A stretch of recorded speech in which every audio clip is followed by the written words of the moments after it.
je suis ravie d'être avec vous ce soir donc pour mon premier direct bricolage. Je vais commencer en fait déjà par remercier le roi Merlin Aubagne de me recevoir déjà depuis quelques temps pour tous ces petits projets qu'on fait ensemble. Et du coup, je vais commencer par vous donner la liste de tout le matériel nécessaire donc, pour réaliser cette tête de lit que vous voyez donc ici en photo. Il vous faudra réaliser cette tête de lit en bois, de l'eau, de 6 tasseaux en pin rabotés en 23 mm par 23 mm sur 2,42 m. Il vous faudra également du brou de noix. C'est complètement naturel. Ça vous donne une teinte de bois mat. Ça peut s'utiliser à l'intérieur et l'extérieur. Et vous pouvez faire la finition que vous souhaitez derrière, soit du vernis, de l'huile de lin, de la cire. Ensuite, donc si vous utilisez du brou de noix, il vous faudra mèche de coton et un petit bout de chiffon sec, un coton. Ensuite, indispensable, il vous faudra une soixantaine de vis à bois en 35 mm de longueur. Ensuite, il vous faudra tournevis, visseuse et éventuellement, pour faciliter la fixation des vis, une toute petite mèche à bois. Il faudra une scie à dos et une boîte à onglets pour pouvoir couper les tasseaux à 45 degrés. Il vous faudra également un mètre ruban, un crayon à papier, de la colle à bois et alors cette petite pince ici pour pouvoir tenir les tasseaux dans la boîte à onglets et un serre-joint. Il vous faudra une petite cale à poncer ou du papier à poncer alors assez fin et indispensable les gants. Alors on va commencer par les tasseaux. Première chose à faire, prendre vos tasseaux, donc même s'ils sont rabotés comme ceci, il y a toujours des petits défauts. Donc on va commencer par utiliser la cale à poncer et on va les lisser en fait pour enlever tous ces petits défauts et avoir un aspect bien lisse au toucher. Donc pour l'instant, rien de très compliqué.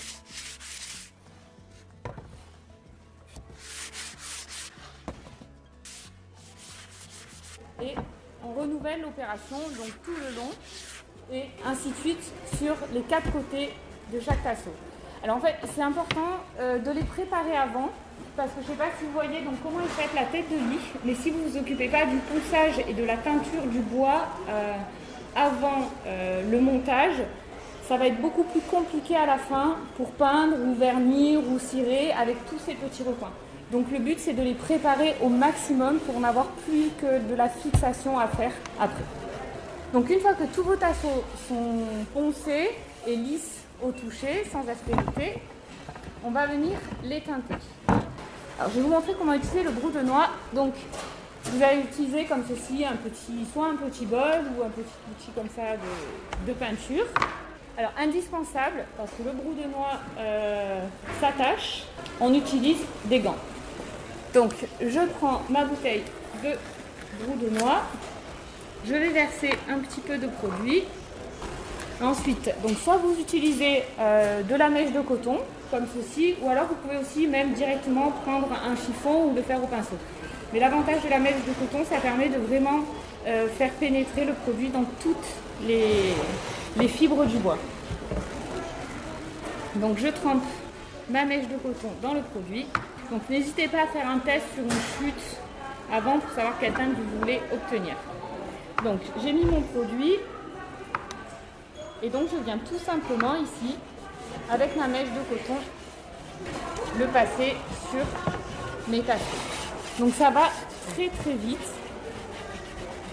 et ça fait ressortir, alors je vais vous montrer après un peu plus près, ça fait ressortir toutes les veines et le nœud et les nœuds du bois. Donc je vais terminer ce côté là, après on passe juste un petit coup de chiffon pour enlever le surplus et ça c'est un produit qui pénètre vraiment très très très rapidement. Donc voilà, et ainsi de suite. Donc vous faites ça sur tous les tasseaux que vous avez pour préparer la tête de lit. Donc une fois on va les laisser sécher. Donc il faut compter à peu près 2 heures de temps de séchage seulement. On va commencer par faire le cadre de la tête de lit. Donc ici, c'est un cadre en 160 cm. Donc il va falloir couper 2 fois 167 cm pour la longueur de la tête de lit. Après, à vous d'adapter si vous voulez inclure des chevets, réduire un petit peu, voilà. Mais pour un classique 160, il va falloir couper 2 fois 167 cm, 2 fois 118 cm pour la hauteur du lit. Mais là aussi, pareil, à vous d'adapter en fonction des pieds de votre lit. Il peut y avoir du 15, du 20, voilà. Mais 118, ça reste une moyenne. Si vous voulez quelque chose de plus bas, vous couperez 110, enfin, ça reste facilement adaptable. Et ensuite, pour l'intérieur de la tête de lit, du cadre, on va couper 5 fois 170 cm. Et donc, on va commencer par mesurer le 167,5. Donc, vous prenez votre mètre. Donc, je marque mon 167,5. Je le mets dans la boîte à onglets sur mon repère et dans la boîte à onglets, je vais utiliser l'onglet à 90 degrés. Donc l'indispensable petite pince dont je vous avais parlé, c'est pour fixer le tasseau dans la boîte à onglets. Donc je vais juste le poser comme ceci. Comme ça, mon tasseau ne bouge plus. On vient tenir de l'autre côté le tasseau et on coupe tout simplement. Alors c'est du fin, ça se coupe vraiment très facilement.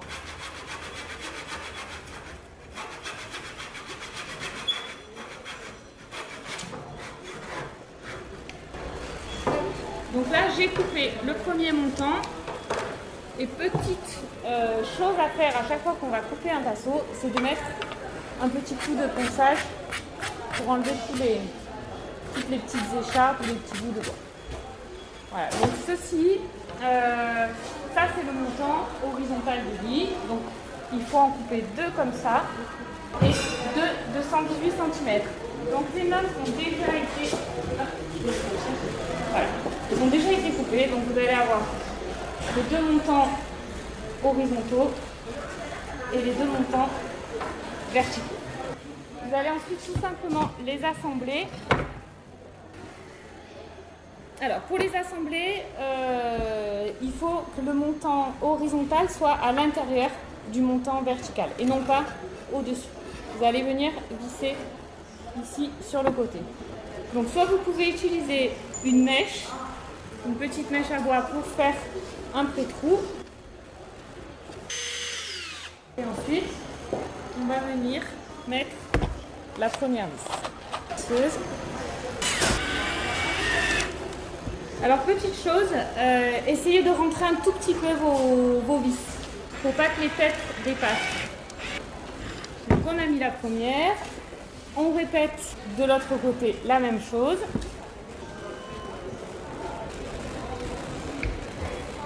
Donc même chose.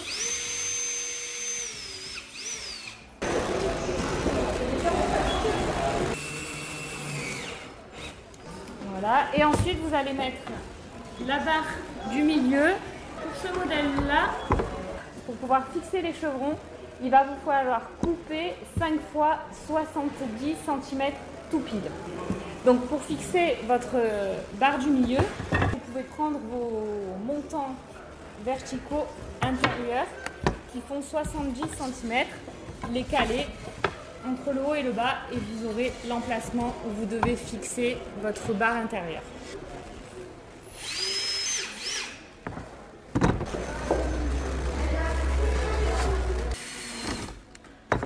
Donc de la même façon, vous allez fixer vos 5 tasseaux intérieurs. L'espacement est de 26 cm tout pile. Donc ça veut dire que tous les 26 cm, ici, on va venir fixer nos 5 tasseaux intérieurs. Donc une fois que vous avez bien calculé l'espacement, c'est important d'avoir le même espace pour après pouvoir découper tous les tasseaux intérieurs à 45 degrés rapidement. Donc ensuite, on va fixer chaque tasseau par le haut et par le bas. Voilà. Une fois que votre cadre est terminé, pour l'instant, on fait abstraction de cette partie-là. Hein. Vous allez avoir donc un cadre comme ceci avec tous vos tasseaux intérieurs fixés et le cadre également fixé. Et c'est ensuite là-dessus qu'on va venir monter toutes ces petites parties-là. Donc une fois qu'on a le cadre monté, on va couper les tasseaux intérieurs. Donc il suffit de couper le premier. Donc pour démarrer, il va falloir commencer par couper un tasseau à 45 degrés. Peu importe le sens. Donc pour ça, vous allez utiliser votre boîte à onglets. Vous prenez le premier tasseau.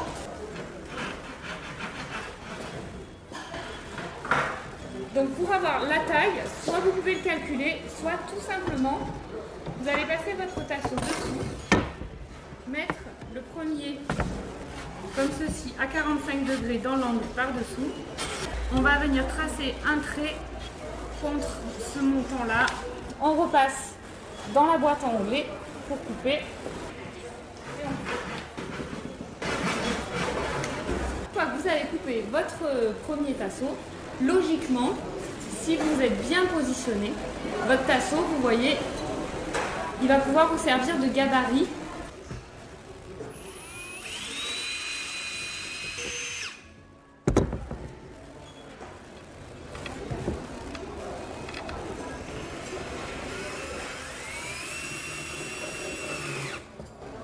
Donc le premier est fixé et on va renouveler en fait l'opération comme ceci. On les a espacés de 10,2.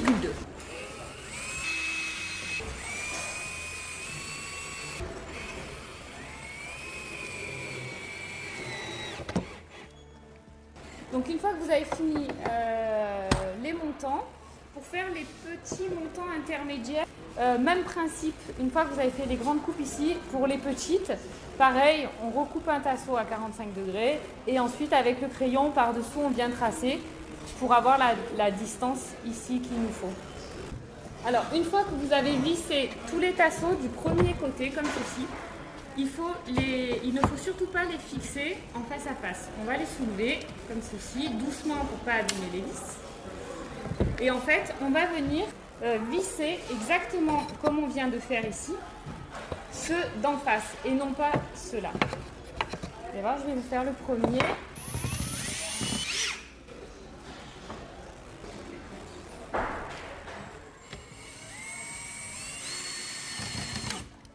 Donc là aussi, bien penser à appuyer un tout petit peu pour rentrer la tête de la vis, pour pas qu'elle nous gêne pour fixer les tasseaux en face. Donc le but, c'est de visser à chaque fois un seul côté. Donc là, par exemple, je suis en train de fixer ce montant-là, ce côté-là, et je viendrai mettre, alors on va juste le mettre comme ça.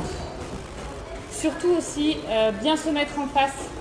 Donc vous faites des petits repères pour repartir bien dans la continuité de notre tasseau.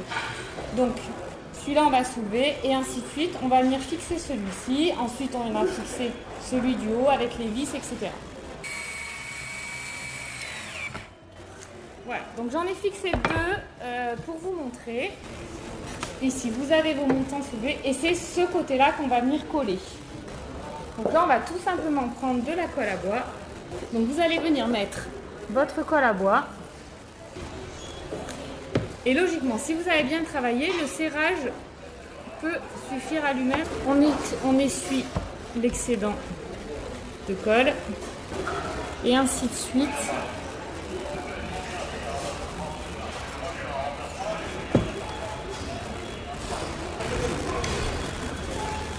Donc ensuite, on laisse sécher la colle et donc vous allez avoir vos montants face à face fixés comme ça, sans vis apparente. Et ensuite, on renouvelle l'opération, c'est-à-dire qu'on va soulever cela, fixer les prochains, donc un coup vers le haut, un coup vers le bas. Et ensuite, même principe, on vient ici, une fois que les montants opposés sont fixés, on vient coller définitivement les autres. Vous avez donc votre tête de lit terminée. Alors, vous risquez d'avoir, selon quand vous avez fait vos coupes, des petits endroits un peu plus clairs, des petits éclats de bois. Donc là, vous pouvez reprendre votre brou de noix. Soit vous pouvez repasser un coup de brou de noix sur tout l'ensemble de la tête de lit. Donc venir faire vos retouches. Alors si vous ne voulez pas le foncer, vous pouvez juste diluer avec un tout petit peu d'eau pour être sûr de ne pas trop foncer les endroits où vous allez retoucher.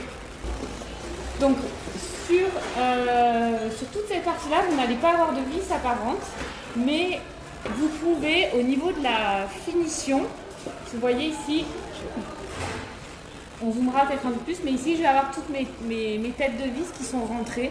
Donc rien ne vous empêche de faire une finition avec de la pâte à bois que vous allez poncer, ensuite que vous pouvez à nouveau colorer avec le bout de noix ou de la peinture. Je voulais vous dire aussi que vous n'êtes pas obligé de faire qu'une tête de lit, vous pouvez aussi détourner, vu que c'est très tendance, ce modèle en claustra pour faire une séparation, au lieu d'avoir toujours des claustras verticales, avoir une claustra comme ça, type chevron. Enfin, je remercie déjà toute l'équipe de Leroy Merlin au Bagne, qui est déjà en plus super sympa et qui a permis de réaliser ce projet et surtout d'en faire profiter non pas que la région Aubagne, mais la France entière et penser aussi pour les Belges qui n'ont pas de Leroy Merlin. Je sais que c'est dur, très dur. Voilà. Bon, je vous souhaite à tous et toutes une bonne soirée. À bientôt. Merci.